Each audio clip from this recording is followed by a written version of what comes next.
కంటిరెప్పలంచున మనస్సు నిండి పొంగిన ఓ నీటి బిందువే కదా నువ్వెతుకుతున్న సంపద. ఒక్కొక్క జ్ఞాపకానికి 100 ఏళ్ల ఆయువుందిగా, ఇంకెన్ని ముందు వేచనో అవన్నీ వెతుకుతూ పదా.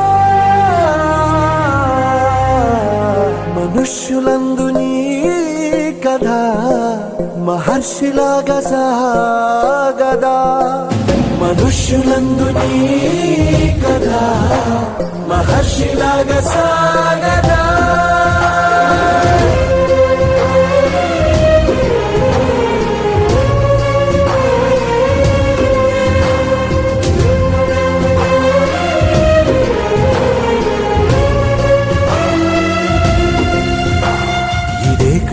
ఇదే కదా నీ కథ, ముగింపు లేనిదై సదా సాగదా.